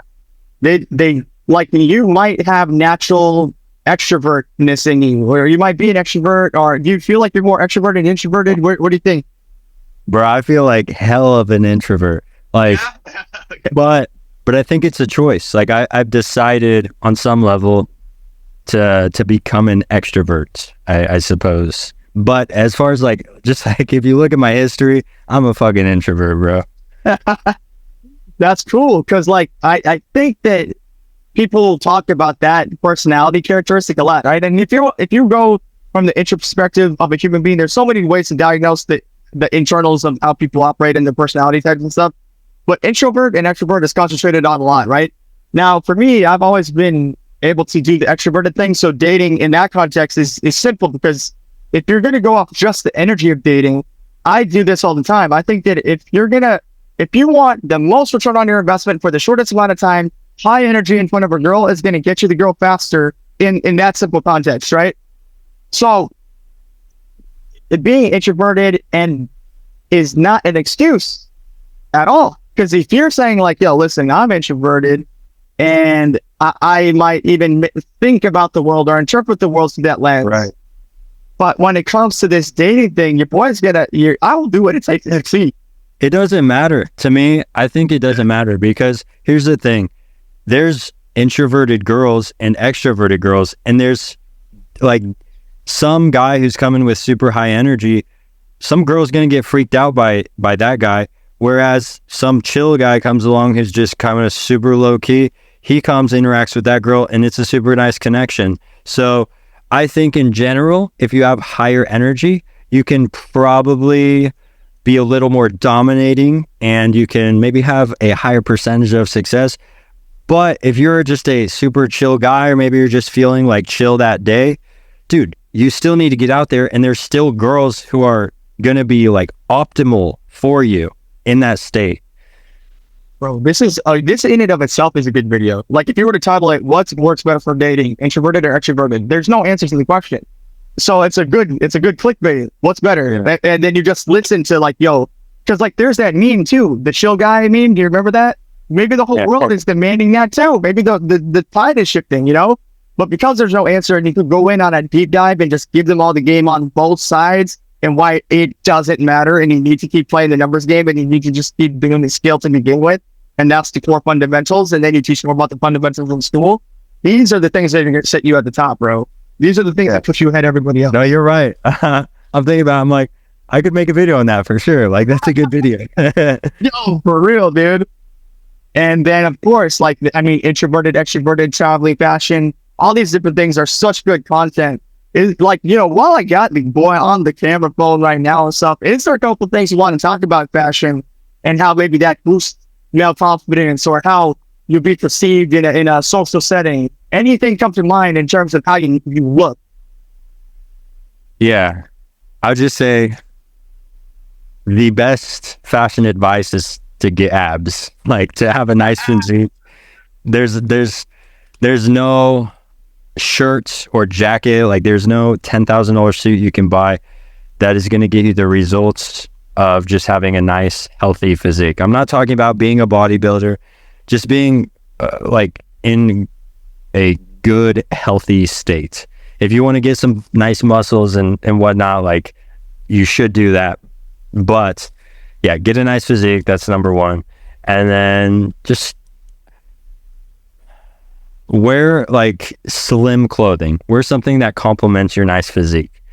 And then you could get into the weeds with like colors and stuff like that, and not dressing like a fucking kid. But I would just say, like, have a nice physique, wear neutrals, like black, grays, mix in a little bit of color, you know, if you, just so you're not like all black or whatnot. But yeah, I run into this problem more than you would think. So get this, right? A long time ago, when I was just barely out of high school, I was talking to like a friend of the family, and he's like a rich dude, and he's got the cars and stuff. But I was talking about, I said something, this was years ago, and he was like, bro, listen, girls don't give a fuck about the car. It's the body.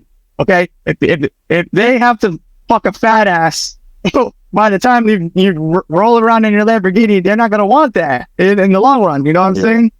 Of course, you need to be in shape. So, you know, you need to put time into being physically attractive. It sends like a signal of respect out into the community anyway. And that's good, because that is attractive in a subconscious sense and in general, right? So there's that. And like one of, like, again, the same vehicle dude I was talking about earlier, bro, this man and his dressing, he dresses like a kid, man. He'll be wearing like a polo that makes him look like he's wearing the uniform to like elementary school, where they have a grown man's body. And like sometimes he looks like a kid. His haircut is like a kid. And he's like scared to grow out the beard. He's scared to cut the long hair. He's scared to transition. He literally thinks subconsciously, like, what, my parents even going to be okay with this? And he's 24. You know what I mean? Like, these mental blocks, harder, they're real. They really happen, bro. Like, okay, so just based off what I'm saying, what advice would you give to somebody that's dealing with this? They know the slim fitted muscle shirts are going to help them look good, but like, they're stuck in like this paradigm, bro. What is something you say to someone who's still dressing like a kid as a man, or maybe, you know, Now, I might have done this a couple times, but you know what I'm saying, wear like a Dragon Ball Z shirt to the gym, but not around girls. Not like if you're gonna take it seriously and shit. You know, you can't dress like a kid. What do you think about this, man? Yeah. Bro, I keep it super simple. Like speaking for myself, I'm not trying to spend thousands of dollars on a new wardrobe. I keep it very simple. Black t-shirt, maybe like I like spending a lot of time at the beach. So like in beach towns. So, you know, having a little variety of swim trunks, things like this. But bro, I keep it very, very simple. I keep it very, very simple. Have a nice pair of boots, a lot of black shirts, keep them black. You can buy, you know, a pack of 10 black t-shirts and then buy black dye and dye them every few months just to keep them clean and crisp. And I mean, for me, that works. Keep it very simple. I like that you say keep it simple, because when I was talking to Biotech, he's younger than us. He says, listen, common sense is gone. Even though it's simple to you, it's not simple to them. You got to keep harping on it, right? So then, you know, like, dude, I also think you would fucking love Miami. I don't know if you come here often, but I think I would. You would just go to South Beach all the time. You'd be just there with the camera, doing your thing. You'd be running into women, making content constantly. I think you would thrive out here, bro. You know, 100%. I myself, let's say, you know, if someone was going to get into the basics of learning about traveling, you know, what are some of the places that you would start, right? Like, because you said Mexico. Now, in my life, I have had like some friends of the family or like business people that I know that went to Mexico, and it seems like a bad idea every time for them. It seems like they got caught like in a jail or in a border, or like something happened, or a gang killed somebody. I don't know. I don't travel as much as you do, my boy. If you're gonna get into traveling, tell me the ins and outs. Where do you think? Just like, you know, a little sample of your content, bro. Where should people start if you're American? Okay, I'm curious because I don't want to like make the block hot. Like, I don't want to drop my gems. I'm curious how many people like roughly are going to see this. I would say at the moment, the way I'm scaling, about a few hundred, not thousands. All right, good deal. I'll just say I'll keep it general. So just if once you blow up, at school. I'll say like Mexico's nice because you can get at least from the United States, it's nice because you can get a one-way ticket. It's a few hours. If you're in Miami, it's like literally 2.5, 3 hours, drop into Mexico. I don't drink. So, I think a lot of the issues people have with, I don't know if you can hear that trains. I don't hear anything right now. Okay, good. I think Zoom actually cuts it out. So yeah, I think a lot of the issues that people run into are because maybe they're getting a little adventurous, like going out drinking at night. I'm not really, I don't do that so much. So I've had only good experiences. The police are corrupt as fuck though. So like, they are corrupt as fuck. But if you keep your wits about you, and especially if you're a white or black guy and you're just like, you are clearly a tourist, you're going to be good in Mexico. So Mexico's great. Another thing, I'll just say like, dude, ChatGPT it, because everybody's different. Everybody has different desires, like what they're looking for. Do you want a city? Do you want a lot of people? Do you want like no people? Do you want like a beach with no people? Like whatever you want, write down like characteristics about the type of travel that you want.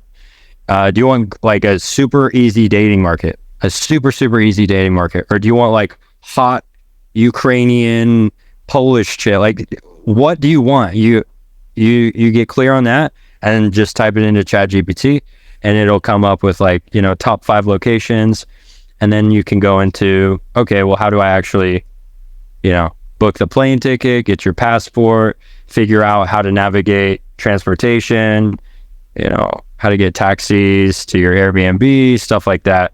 And with all that, it's just a skill. You know, you learn it over time. 100%. So, you know, I have a question for you. I wanted to ask you this in a general sense, right? You know, it used to be that men would marry women. And when you marry a girl, they were married at a time where there was shame. They were married at a time where you couldn't be a hoe. They would dress more modest and they would serve men and they respected men. I tell people all the time, I feel as if I'm going to give the full commitment to a woman and she's had sex with another man before, she has now cheated on me before the relationship even started. So therefore, at this moment in time, I will not give her that full commitment. But what do you, as a traveler, how do you see marriage from the context of, you know, dating outside of America? From a marriage perspective, like, Yeah. quality, yeah. Like, what did you? Yeah. I mean, dude, I've smashed plenty of chicks where it's like, I know I'm not marrying this girl, you know? Nice. And I've also, you know, been in relationships with girls where it's like, this girl is wife material. Like, she was raised super conservative. I know she's not been, you know, lived a very adventurous life. She's maybe a virgin. Like, you've met girls like that as well. I haven't explored a whole lot into places like more rural areas. Like, I've stayed pretty much in somewhat major cities, touristy locations, but there is 100% like high quality wife worthy women, and you can find them. Like, bro, like if you're somebody who hasn't traveled a lot and you don't know how to figure out how to navigate like that, of how to find those type of women, just know that you can fucking do it. Like, any question you have, any problem that arises, you can figure it out. You can literally go to these like little villages, or it's not a fucking village, but that's the first word that comes to mind. But you can go to these more rural areas where the women are just like raised very traditional. You know, they were raised in a small, like almost like environment where everybody knows everybody. They're not hoeing around. They're not drinking on the weekends. They're not exposed to, you know, the same level of debauchery as, and it's not normalized within their culture as well. So, but yeah, most of the girls I've smashed, they're like, yeah, that's not my wife for sure. Yo, nice. Dude, I like the way that you're talking about this, because I heard someone else talking about that concept in a similar sense, right? And they were saying, listen, if you really want a girl who doesn't know too much about the world, there's some girls out there farming in China. And these girls that are farming in China don't even know that they're beautiful. And the most beautiful girl is a girl who doesn't know that she's beautiful, right? I mean, and those girls, bro, like the way they value, like they see you as a white guy from the United States. Like, there's a power dynamic there where, you know, you're going to be a god to her. You're going to be a fucking god to her.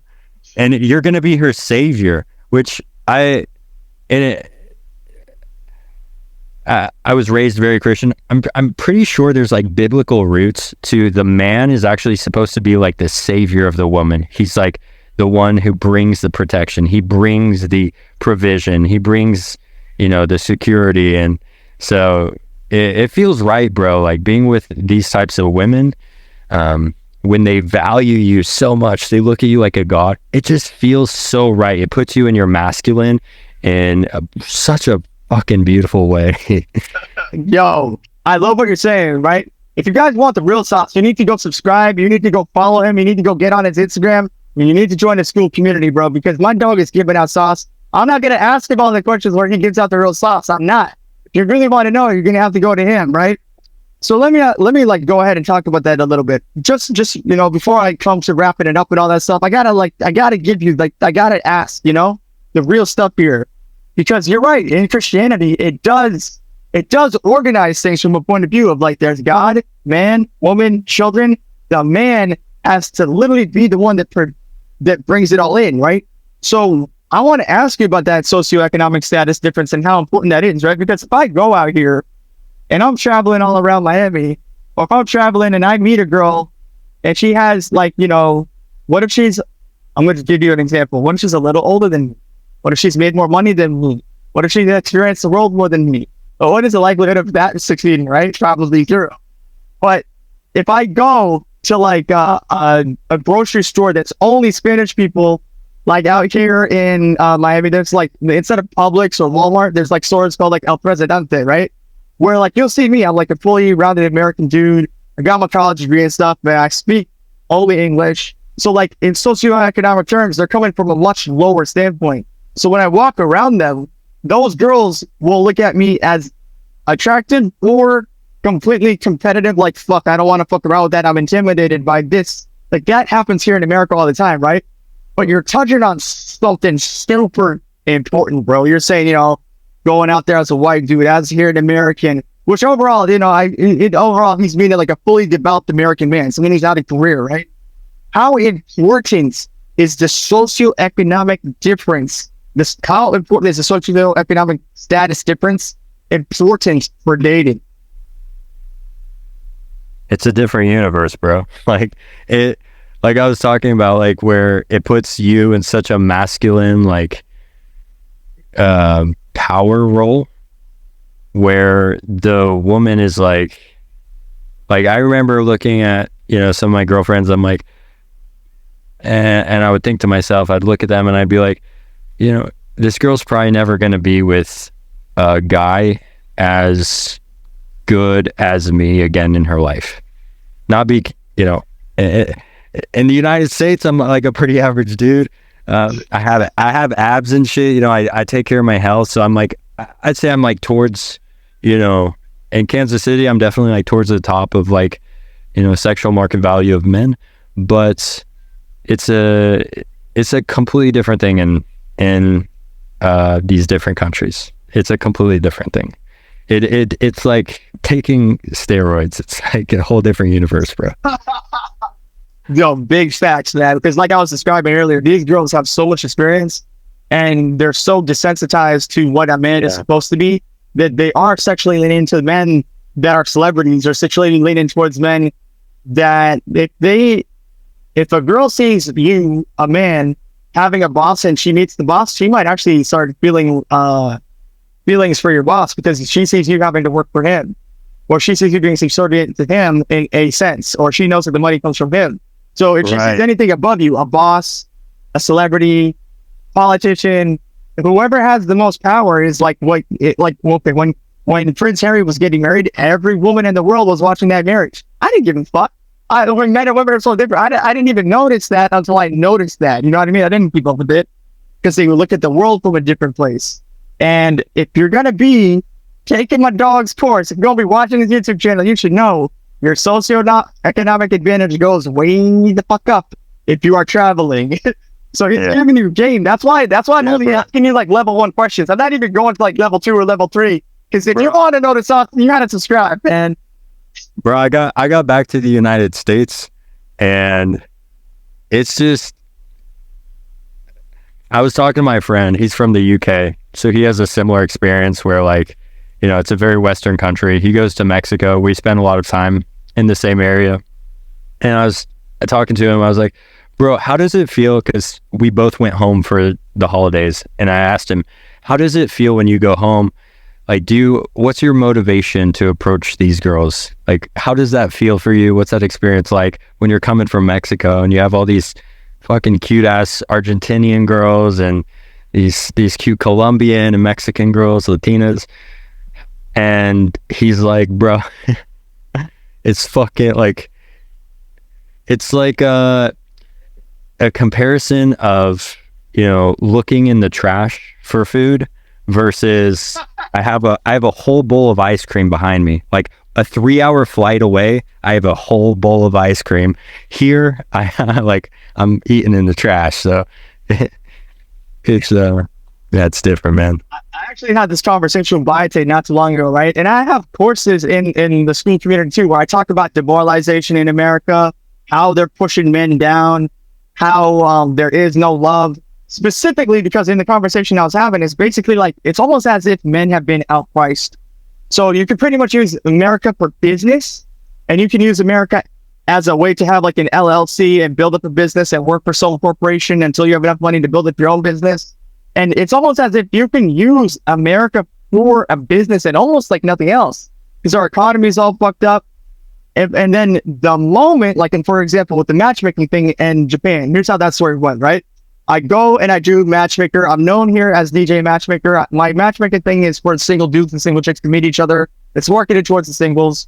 Really cool, right? But in Japan, the men actually are so afraid to talk to women that they actually came out with like a training from the government about how a man needs to make eye contact with a woman because they have so much like shyness in their country. It's insane how bad this problem is becoming. Really? That's so. Yeah, go ahead. I have to just say, Asian women, I've had the weirdest fucking responses, bro. Like, they are so socially, it's like a different social, everything's different with them. So, like, that definitely resonates. Like, that doesn't surprise me. It's just a weird thing. But let's say that, like, you know, you got game enough to, like, break through that barrier, right? The concept is like this. It's like, well, here in America, my money is worth less. The women don't respect me. Corporations don't even want to hire me for what I'm really truly worth, because if you go beyond your worth at a 6-figure job, they're not trying to pay you. They're not trying to pay you more than that. What fucking job is trying to pay you more than like $120,000 a year? Like what kind of shit you got to do to go into higher levels, right? For the average man. But if you go to another country, your dollar value goes up. Your socioeconomic status is already high. And if you got game, you're probably going to be winning with a bunch of women. So it's like, you're so incentivized to go procreate anywhere else but America. How do you feel about this, my guy? Is it true? Is it false? What's the game? Brother, it's just like, it couldn't be more true. Couldn't be more true. You find out for yourself. I spent, within the first week of being in Mexico, bro, I immediately knew. It was like, it's just different, bro.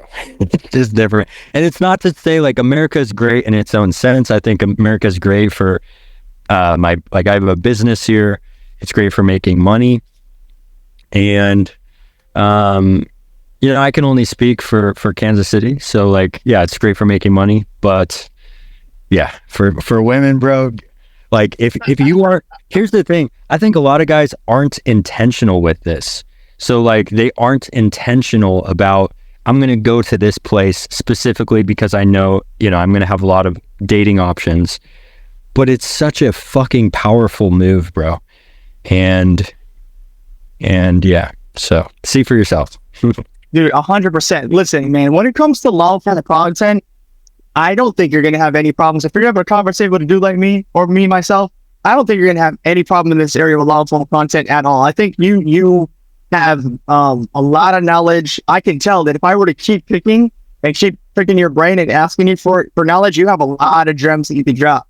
So on the surface level, definitely talked about a lot of why, talked a little bit about some hows, but I think that you are a gold mine of information, and you really, from my own personal experience, you need to not underestimate how valuable this information is that you have, and you need to not to underestimate how many people actually need that value that you're able to demonstrate. Because I'm sure you're a dude like me. If you and me and a couple of broskies were shooting shit at like a club or something, or doing like whatever, we might not be that valuable to each other because we're all very relatable to each other, because we've all walked the same path and we've all gone down the same journeys. So we understand things. But it's, there's something called the Diane-Kruger effect, where people that are very dumb inside their brain overestimate how smart they are, but people who are very smart inside their brain undervalue how smart they are. And you never want to undervalue how much knowledge that you can give in this lower form context, bro. I think that you're going to be a household name, in my opinion. If you're going to come out with this structure, you're going to be dropping these 20-minute videos on Instagram to the point where you can expand.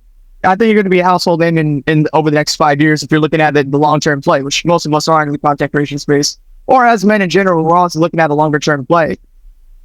But as we're wrapping it up here, I want you to just please, bro, tell the people the truth. Who are you? Where are you from? As you said, and where can they find you on the internet? What is the YouTube channel going to be? Where is the school? What is the name of the school? Why do they need to follow you on school? Give them the sauce, my boy. All right. My name is Bold Boy I come from the universe of Instagram, so you can follow me there. And yeah, just like get with it. You know, all my shit is pretty much linked on Instagram. So follow me, BOLDBOI, Bold Boy. I'm sure you'll probably put that up like with text or whatnot. So, but yeah, that's where I'm at. So come find There me. you go, man. Travel more. Don't be lazy. Be intentional. Take his courses. Go out and be amongst people because that's where the energy is, bro. You just constant sauce is dripping out of you, my dude. So listen, if you guys aren't following him, don't talk to me. Because if you're not following him, and if you're not at least gonna listen to what he says, how am I even gonna help you, man? So look, me and you, we're gonna talk on the side for a little bit. But if you guys have been tuning into this, this is where the video ends. Peace out to all you people. Go follow Bold Boy right now. Make some bold decisions. Enjoy your life. Do good. And me and him are about to sidebar for a little bit. This is exclusive stuff that you can't have. Oh, but if you wanted to really have it, you got to go join the school, man. Peace out, peoples.